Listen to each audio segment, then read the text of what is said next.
Hello people, I'm sitting here on February 28th watching snow come down. For some of you that may not be a big deal, but for some of us it's huge. In North Texas we get a light dusting of snow most winters.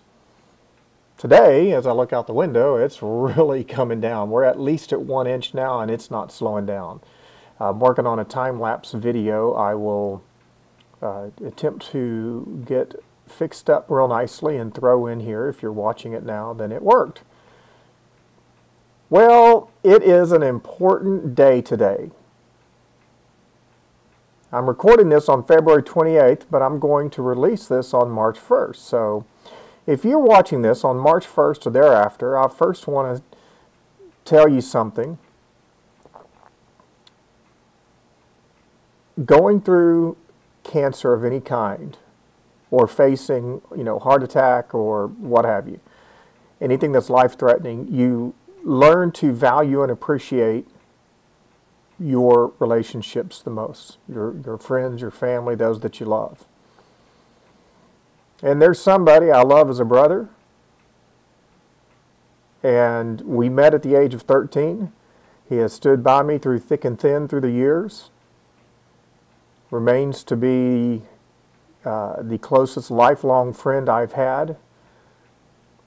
And I want to wish a happy 50th birthday to Mark. You mean the world to me. I could not ask for a better friend. And Mark, you and your family have really rallied around me and our family and have been so supportive, and I can't thank you enough. I hope you have an awesome, amazing 50th birthday. You're worth everything in the world. You deserve everything good. You're a wonderful man of God and just an amazing friend, a good father, an awesome husband. And I know this not only from the public and the outside perspective, but I know it also as a close friend from the inside in our conversations. And maybe one day when I grow up, I can be more like you. The primary reason I wanted to do this video was to say to everyone that this week, starting March 1st, is Burkitt's Lymphoma Awareness Week. If I understand it right, it's sponsored by the Burkitt's Lymphoma Society as a focus that they started to try to get more information out there, more awareness. It's a very rare cancer. Sometimes it doesn't feel rare to those of us who are inside of this society and these support groups, and we look around and see so many that have Burkitt's lymphoma. But when compared with other cancers, it is perhaps one of the most rare cancers that exists, number-wise. Not a lot of people have heard of it. Not a lot of doctors have seen it. Most oncologists will treat 2 to 4 cases of it that are not Burkitt specialists. It is the world's fastest cancer. It's the most aggressive. And what that means is that it divides extremely quickly. The whole problem with cancer is that cancer cells are your normal body cells that just go crazy and they start dividing. Some divide very slowly, and they will call that a low grade or a non-aggressive cancer. Doesn't mean it's not deadly, it just means you have more time to fight it, and if you're not able to find a regimen to defeat the cancer, then you have more time to get your stuff together and whatever. Cancer is on a spectrum as far as the speed of how rapidly it divides and grows. And Burkitt's happens, as far as I know, to be the most aggressive, fastest dividing cancer, with, from what I have read, some estimates saying it can divide as quickly as every 24 hours and double in size every 24 hours. June of 2014, when this knot appeared on my neck on this side, and I felt it at work that night, I moved on it so quickly, understanding, having already been through Burkitt's lymphoma one time, how quickly it can spread. In January of 2008, I started with some back pain and some lower abdominal pain, pelvic pain, and thought I was having a heart attack, and it took 4 weeks for the diagnosis to be discovered. Misdiagnosis with Burkitt's lymphoma is very common. The compelling reasons, as far as I understand it, is that, number one, so few doctors have really dealt with it. Number two, it seems to strike males more often than females, and I would dare say it's in the younger group.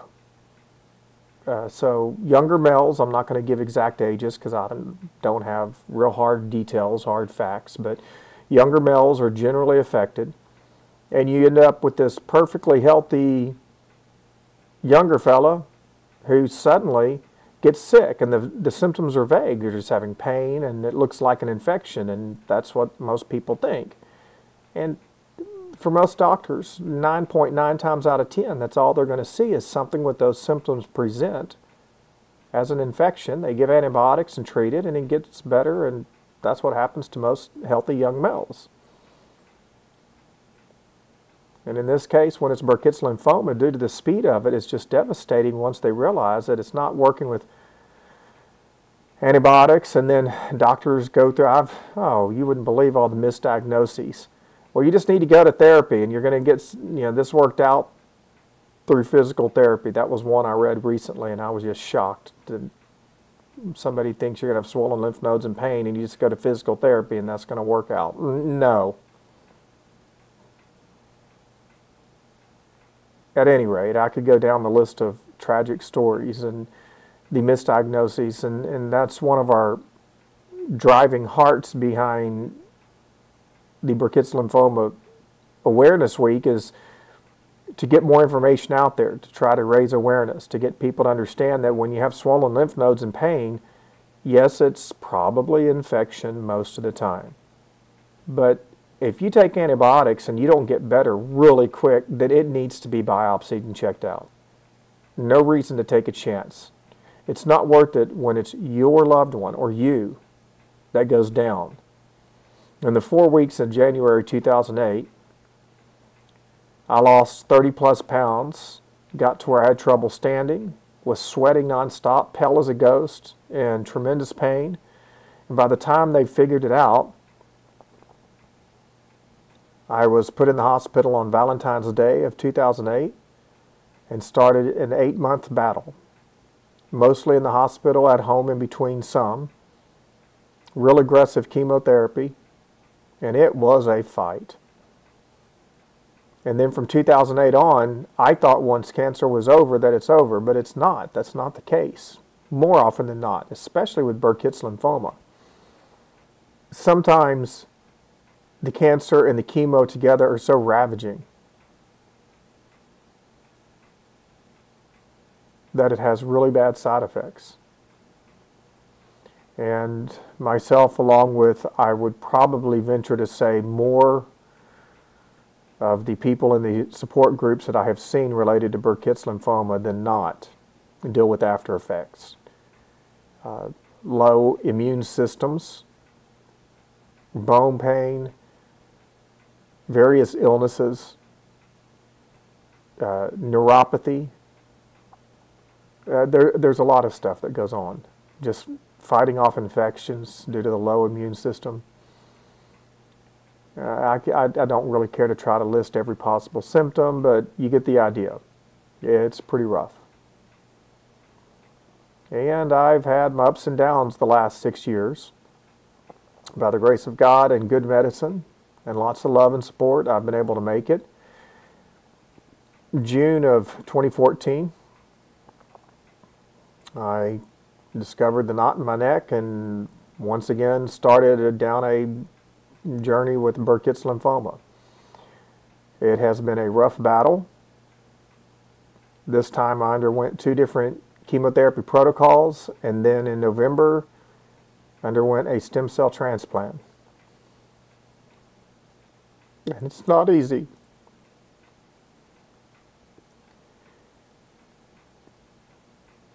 I've had kind of an emotional week in my recovery. I'm in a recovery phase post-stem cell now. And, you know, on one hand, I don't feel that bad when I'm just sitting around resting, which has been a cold, hard winter since I got out of the hospital. So it's been easy to just sit around and rest. A couple of nice weeks in January, and I got up and did quite a bit of walking and mostly stamina. I just want to get my endurance up, being able to stay busy for a full day. And I haven't been able to achieve that yet. Still working on it. I've certainly made progress and improvement. Going to keep working on it. It's been difficult for me. And I guess this week, just to talk for the moment, it's been hard in the sense that I was really emotional the last couple of days, off and on, and grappled with my thoughts as to why. I mean, nothing was immediately wrong, and I have so much to be grateful for, and honestly, I live in that place of gratitude on a day-to-day basis, but I kept trying to ask myself what's going on, and quite honestly, I guess the best I can come up with for the moment is that I feel a bit worthless. And that may sound a little pitiful, but you sit around long enough in a waiting phase where you're in between in this gray zone, and after a while it just plays with the head and the heart a little bit. And that's what's been happening with me as best I can figure. I'm ready to get back to work. I'm ready to do things and feel like a productive member of society again, honestly. I don't like this having nothing to do from day to day.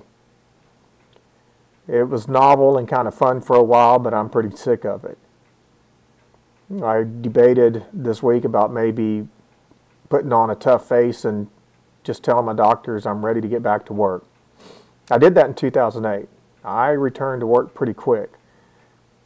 I had a desk job then, and after a few weeks of doing it, it got a little easier. Now I'm talking about sitting at a desk and teaching in a classroom. I don't have a desk job now, and if I don't have to, I don't want to go back to one.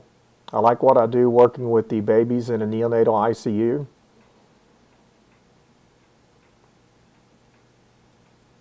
And I'm looking forward to returning to that. But that's 12-hour shifts on the night shift, and I've got to be able to work 12 hours, stay steady, and keep going. And I am not there yet. And I am in this zone where I can't get outside because right now, I mean, we got just quite an impressive amount of snow outside considering it's North Texas. And it's still coming down. And I'm worried about my wife getting home safely and my 2 daughters traveling through it today.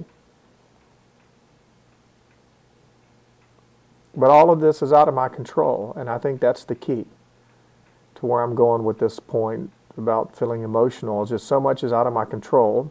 I feel kind of worthless. I'm stuck. And at the same time, I am grateful. I really am. And I mean, I feel good about my life overall and where things are going. I feel positive and hopeful. But it doesn't diminish some of the more difficult realities that come with a cancer diagnosis, stem cell transplant, and so forth. I was hoping to be further along, I'll be honest with you. I was hoping to beat all the odds of 6 months to a year of recovery, and there's been 1 or 2 that have done that. I've read about in our Burkitt's Lymphoma Society and returned to work, but I do think that those were more along the lines of a desk job and not a physical job. My job is not physical, but it does require some physical abilities, being able to get up and go and work 12 hours and sometimes do that up to 3 or 4 nights in a row. And right now, if I get a busy day, I crash and burn real hard. And honestly, yesterday was one of those physical days where, for reasons I could not explain, I was just exhausted physically. My mind was fine. My emotions were fine when I wasn't feeling that twinge of sadness. But I kept finding myself nodding off, falling asleep, just exhausted. Today, I don't feel that way. Today, I've been up and busy and doing stuff and enjoying it and kind of having a productive, busy day for a guy who's staying at home inside of a house day by day by day for now months. At any rate, not trying to bemoan my situation. I just wanted to share some things with y'all. People ask all the time, how are you doing? Well, now you know. Day by day, overall, I'm doing well, and I camp and live at a place called Gratitude and Hope. There are some moments where dark things hit the mind and the heart, and it's usually not anything I can see coming or predict. You'd be surprised how it just happens.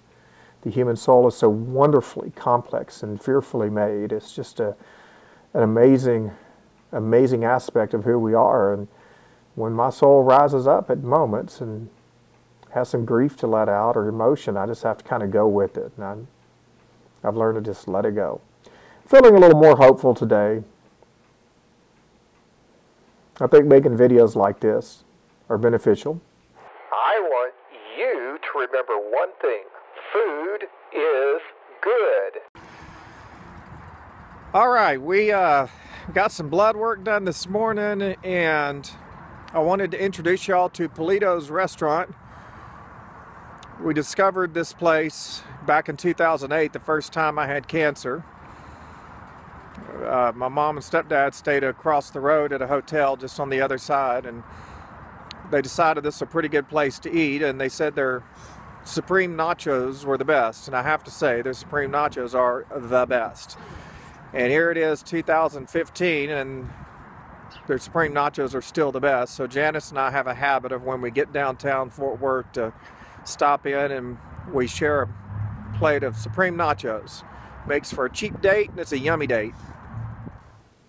The window's right behind my computer, and I can see neighbors walking their dogs and neighbor pulling in and out of the driveway, that kind of thing. So I'm just being nosy as I'm making the video. At any rate, it is Burkitt's Lymphoma Week. It is my lifelong friend Mark's 50th birthday on March 1st. I am a Burkitt's Lymphoma Society member. I am also wanting to promote the awareness of Burkitt's lymphoma. And hopefully we will, through our efforts, increasingly diminish misdiagnoses, get more information out there.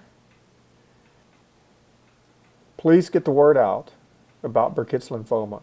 If you see swollen lymph nodes that are not responding quickly to antibiotics, get a biopsy done. If you start getting sweating, fatigue, anemia, pain that's unexplainable, lymph nodes that just don't make sense, get yourself checked out. Get those lymph nodes biopsied and make sure you don't have Burkitt's lymphoma, because it is a booger and you don't want it. You don't want it.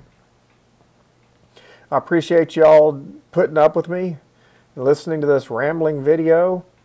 Get the word out. Visit the Burkitt'sLymphomaSociety.com. Support anyone who's had it. The Leukemia Lymphoma Society and all that stuff. Get involved in anything you can to support cancer and other people. And I certainly appreciate all the love and support that I have had. It's just been tremendous.